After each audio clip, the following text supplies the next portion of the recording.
audition bi. waaw li ma leen mën a wax mooy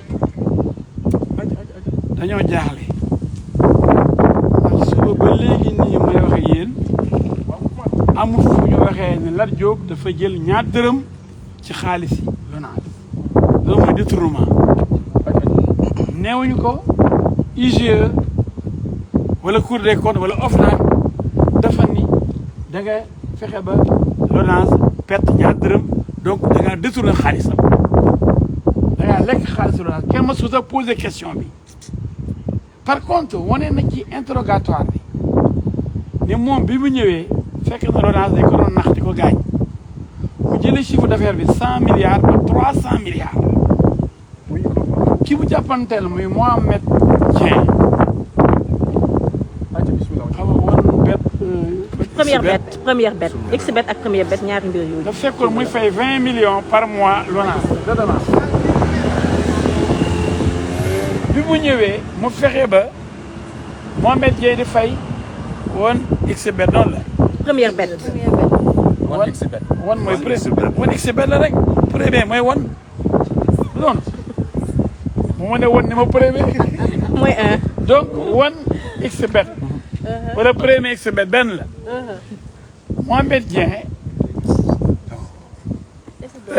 bi kii ñëwee bi Lat ñëwee 20 millions la doon fay redevance Lonase Lat du ñëwee créé benn plateforme pour xool li ñuy gagné parce que Lonase daawul xam lu gars yi gagné Lonase moom moo yore le monopole ci affaire carte xaalis ak jeu de hasard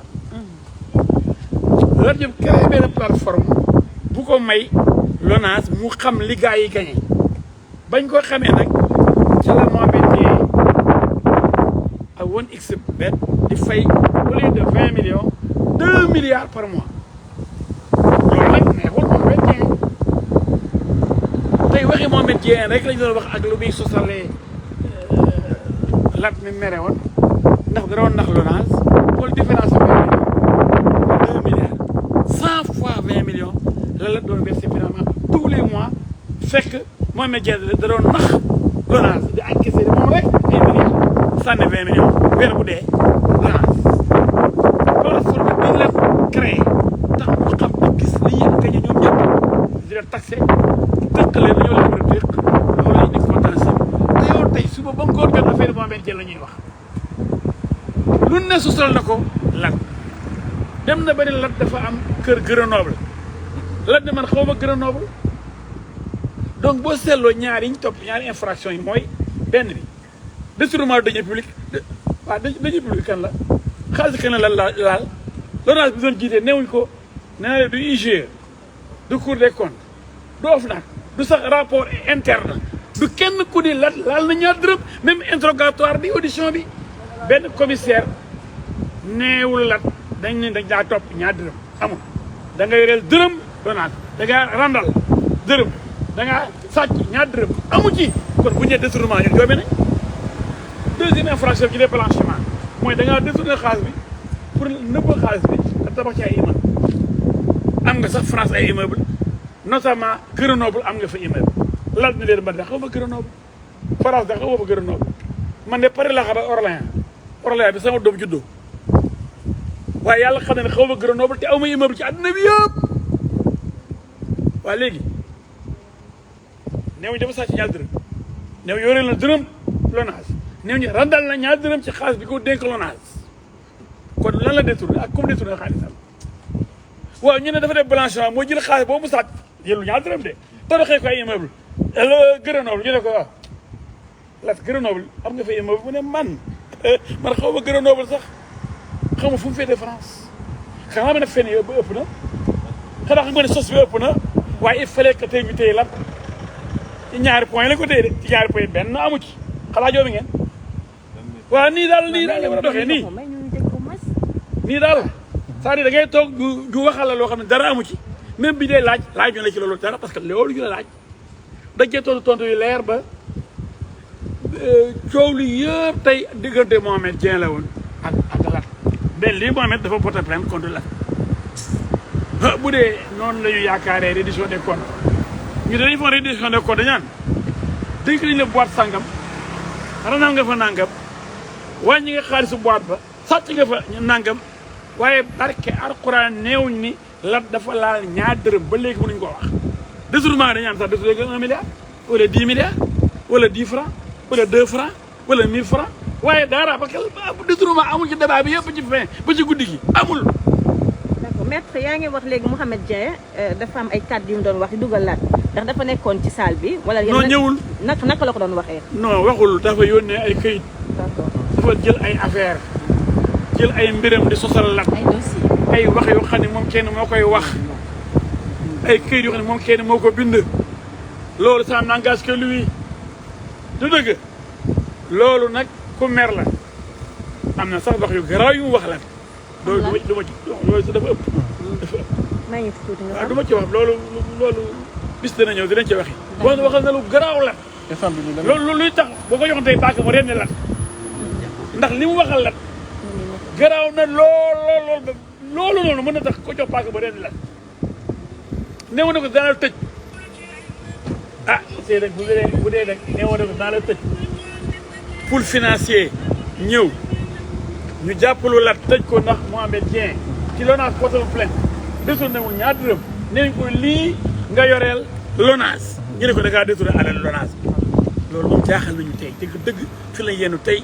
ba ci fin bi le mot détournement ñu ngi soo génn ki biñ ne ñu ngi nekk procureur mu joxe instruction dafa ci bàyyi Lat wala déet ca la policier ñëw ni ah nee nañ ko dajee arrêté ndax détournement de deniers publics ak blanchiment ñun dañoo joomi di ah détournement xaalis di leen da ngaa détourné 1000 francs da ngaa randal 10 000 francs blanchiment di leen da ngaa jël alal ji nga sàcc di ko nëbb tabax ci ay kër comme nit ñi dafa am kër Grenoble te amu ko nee na amul benn immeuble partout dans le monde. mais ndax enquêteurs yi war nañ leen ay këyit yoo xam ne yooyu avocat am war nga ko mën a lire. xam liñ ko enquêteurs yi. amul këyit bu wane ni dafa détourné. amul këyit bu wane ni am na immeuble. amul këyit bu wane Grenoble am na fa kër. ay waxi kese yoo xam ne pour yàq der la. waaye kooku kay kër mënu koo prouvé. waaw garde à vue bi lan moo ko waral. loolu la ñu ne ko da ngaa détourné. da ngaa blanchir. si newuñ ko lan nga détourné. kañ nga ko détourné. ñaata nga détourné koo détourné xaalis ak ñu da xamuñu xëy na dafa détourné xaalisu village d'enfants bu nekk boobu Yulasso. mais loo jàpp ne moo tax ñu placé ko en garde à vue. ñun xamuñ kenn la détourné xaalisam. loo jàpp ne moo tax ñu placé ko ci instruction procureur. lu ma ci xam daal mooy lépp luñ ko waxal tey dara amu ci. ndax bu dee woon dafa détourné na xanaa 100 000 francs waaye doo dégg ñu ne ñaan nangam nga détourné parce que dafa laalul dara. ñu ne blanchiment da nga am kër ba Grenoble bu ne maanaam awma benn immeuble fenn Grenoble xaw ma ko sax ba dafa teg sama tànk waaye xanaa ko ci jeex na ñun tey dañoo kontaan noonu bi ñu gisee suñu waa ji buy répondre question yi lu Mouhamed Dieng wax mu mel ne Mouhamed Dieng daal moom mooy état reddition bi reddition des comptes Mouhamed Dieng Lat Diop Mouhamed Dieng doon fay 20 millions LONASE Lat Diop di ko fayloo 2 milliards LONASE par mois loolu dama ni coow li comme avant muy nekk directeur LONASE 20 millions rek la amoon ci woon x bet pour Mouhamed Dieng sa waaye ñëw ne na may def plateforme pour xam ni ngeen liggéey bi lu muy joxe lu muy jur plateforme bi génne ay milliards la léegi LONASE da ci am 2 milliards par mois loolu la ko 2 milliards yooyu ñu bu doon sàcc nga xam ne LONASE da ko doon perte la fexe ba LONASE au lieu de 20 millions par mois muy gagné ci jeu boobu 2 milliards au lieu de 20 millions 100 fois 20 mooy 2 milliards 100 fois LONASE da gagné mooy 20 millions multiplié par 100 loolu la indi LONASE moo tax kenn mënu wax LONASE da nga détourné kenn mënu wax la da nga détourné ñaar dërëm da ngaa yokk LONASE jëlee chiffre d'affaires bi 100 milliards ba 300 milliards. te muy dëgg. ay liggéey ñoo ko mën a seede. waaw dinañ continuer dañuy nekk dossier bi dem ci parquet financier bu demee juge d'instruction yi bu dee ci diggante bi ñoom delluñu ci naaw ah di reewoon juge bi di ko ah ñun dañoo bëgg ñu xam xanaa ko détourné ni détourné nga xanaa 1000 francs wala 1 milliard wala 200 000 ak 200 000 ko moom loo détourné koo ko détourné loo sàcc foo ko sàccee kat moo perte de 1 franc kat nga jël 1 franc mais mbir mi dafa doy waar da nga jàpp ne dossier politique la. en tout cas li ma leen ma dox mooy Lat leader politique la ñu ngi jëm ci ay élection te Lat dafa am popularité Guédiawaye Lat aussi xam ngeen ne masul d'accord ak pouvoir bii di soog a ñëw kon tey sentir nañu daal bañ ne bientôt semaine bii reddition des comptes day commencé parce que reddition des comptes day foo ne ku jël alal réew da koy goqi waaye comme lan neewuñ ko jël nga ñaar dërëm da ngaa yokk alal ji waaw reddition des comptes kon Lat moom yoonam nekku ci buñ ne Lat dafa randal temps waaye barke alquran ndeewuñ ko da ngaa laal ñaar dërëm barke alquran kenn newul Lat da ngaa wàññi ñaar dërëm kilonage da ngaa yokk kilonage waaw léegi lan mooy détournement mooy randal mooy sàcc mooy tibbul randalul sàccul léegi ñu ne ko blanchiment mooy li nga sàcc nga mu ko nëbb investir ko feneen mooy jël ay milliards tabax ko ay immeuble pour nëbb xaalis bi nga sàcc ñu ne ko Grenoble da nga fa am immeuble lan man xaw ma Grenoble li aw ma immeuble fenn ci àddina bi waaye dañuy ne preuve boobu kon amul ñu bëgg ko téye teg ko loxo ne ko non dañ lay garder à vue en tout cas sunu njort ñaaw na trop. lu ngeen fas yéene def. bu dee lii mooy état général de la justice bu dee lii mooy indépendance de la justice bu dee lii mooy reddition des comptes yow randaloo sàccoo nëbboo tibboo tabaxoo ñu sosal la téye la Sénégal de man de tiit naa. lan ngeen ndax am ngeen plan d'action ndax am ngeen plan d'action lu ngeen nar a def. dinañ ko élaborer dinañ waxtaan suñu biir ndax lii duñ ko bàyyi mu jàll. lii duñ ko bàyyi mu jàll. jaaye doole xul kenn du ko nangu Sénégal kenn moomu ko Sénégal ñun ñëpp ko bokk ñoo ci yem jaaye doole bi du jàll. defante bi du jàll. Lat Diop fan lay fanaan tey. fii lay fanaan ci police ñoo koy organisé ñoo xam fi koy yóbbu fanaan. ñooy gérer sécurité waaye gàcce ngaalaama Lat daal mooy koo xam ne DG boo xam ni. gestion newuñ ko dërëm jël ko LONASE te yaa yokk LONASE ba LONASE gis boppam ci yow. ki nee na ginnaaw ma yokk ko de 100 milliards à 300 milliards le chiffre d'affaires dama yokk salaire des travailleurs yi. 100 000 la ko fekk. ñii 100 000 la ko fekk mun nit warut a mën a fayeeku 100 000. buñ la daggee impôt nga fay nga am 90 000 yóbbu ko 150 000. loolu laa wax yaa ngi dëggal li mu wax. ma ne je peux vous dire. waaw mayel met su paree nga wax. que notre client, le ministre Lat Diop, ancien directeur général de la LONASE, a été interrogé toute la journée par les éléments de la DIC dans le cadre de la reddition des comptes. Mais nous avons constaté, pour le souligner, qu'il n'y avait pas de questions relatives à la reddition des comptes. Il n'y avait pas de questions par rapport à un quelconque détournement. Il n'y avait pas de questions par rapport à une escroquerie portant sur les deniers publics. Donc rien n'a été reproché à Lat Diop pour qu'on puisse, à la fin de l'audition, arrêter les infractions de détournement de deniers publics et de blanchiment d'argent. Le sieur Lat Diop a montré aux enquêteurs qu'il a porté le chiffre d'affaires. Il l'a amené plus haut et l'a porté à 300 milliards au lieu de 100 milliards qu'il avait trouvé sur place. Donc il a multiplié par 3 le chiffre d'affaires de la LONASE. Il a pu installer un mécanisme pour contrôler les jeux de hasard. Ce qui lui a permis de faire passer la redevance que versait 1xBet de 20 millions par mois à 2 milliards par mois. Ce qui n'a pas plu au sieur Mohamed Dieng, qui lui a promis l'enfer et la prison. Donc, toute la journée durant, on a parlé de Mohamed Dieng, mais pas d'argent de la LONASE, pas de blanchiment. On nous a simplement dit que par rapport aux nombreuses accusations délation, dénonciation calomnieuse, on nous a dit que Lat Diop avait un immeuble à Grenoble en France.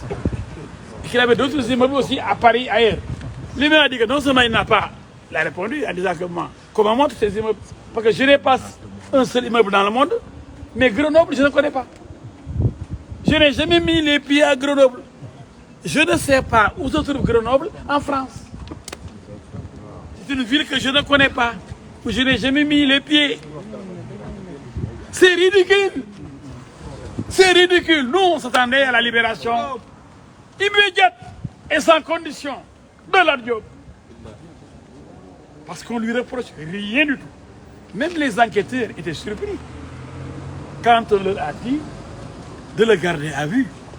Parce que ça a été une atmosphère joviale, relax. Les questions étaient posées correctement. L'un a répondu à toutes les questions. Finalement, il y avait des accusations gratuites, comme celle de Ibrahima Dieng, qui avait entraîné l'audition de Lat par la gendarmerie de Kermassar sur les milliards qu'il aurait confiés à ce Ibrahima Dieng, ce qui n'existe pas. Et la même cabale continue. Et certainement, comme on le pense, il y a des relations entre Ibrahima Dieng et Mohamed Dieng pour avoir la peau de Lat Diop. D'accord, maître, vous avez évoqué le nom de Mohamed Dieng. Quel est son degré d'implication dans cette affaire? Il n'y a pas d'affaire pour qu'on parle d'implication.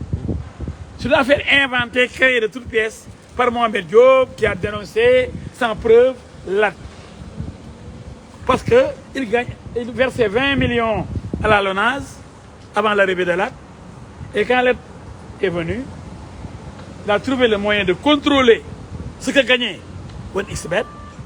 Et immédiatement, il était question de verser 2 milliards par mois au lieu de 20 millions. Ce que Mohamed Dieng a fait, mais la mort dans l'âme. Ça mérite un certificat de satisfaction. Donc Lat doit être félicité. Il a porté le chiffre d'affaires de la LONASE à 300 milliards, alors qu'il avait trouvé là-bas un chiffre d'affaires de 100 milliards. Il l'a multiplié par 3, le chiffre d'affaires. Cet homme-là, au lieu de le féliciter pour une gestion extraordinaire, il a fait la meilleure gestion dans l'histoire de la LONASE. En augmentant le salaire des travailleurs, en augmentant, en multipliant par 3 le chiffre d'affaires de la boîte. Ce qui a permis à la LONASE d'être une entreprise performante. Au lieu de le féliciter, on lui colle des motifs ridicules. Où est le détournement? Combien d'argent a été détourné? Aucune indication. Qui est victime d'un détournement? On ne nous dit pas. On ne nous dit pas que c'est la LONASE.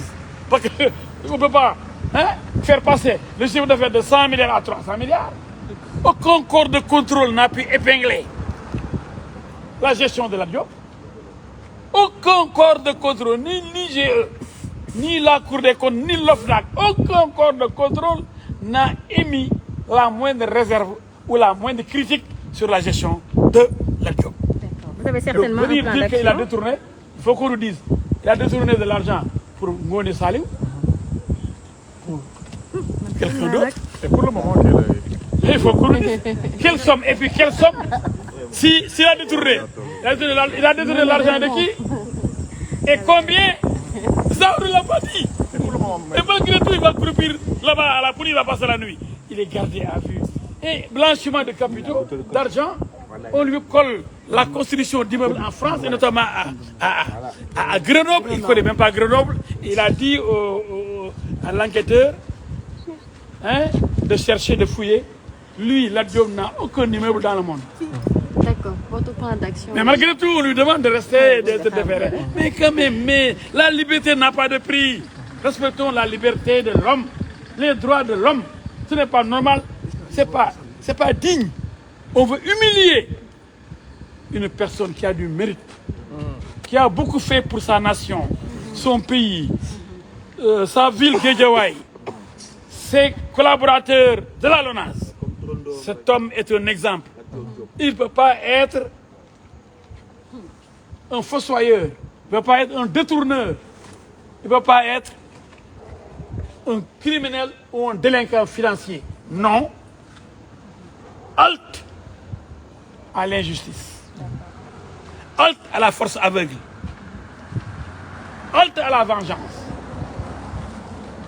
Vive la justice, Et quel sera votre... la dignité, le respect des droits de l'homme. Maître, Mais quel vous sera avez votre- certainement votre un plan d'action. Vous avez un plan d'action. Non, le plan d'action, on va le mûrir, on va le préparer et la bataille va immédiatement démarrer et nous ferons face parce que nous avons suffisamment d'arguments pour démonter pièce par pièce ce qu'on pourrait appeler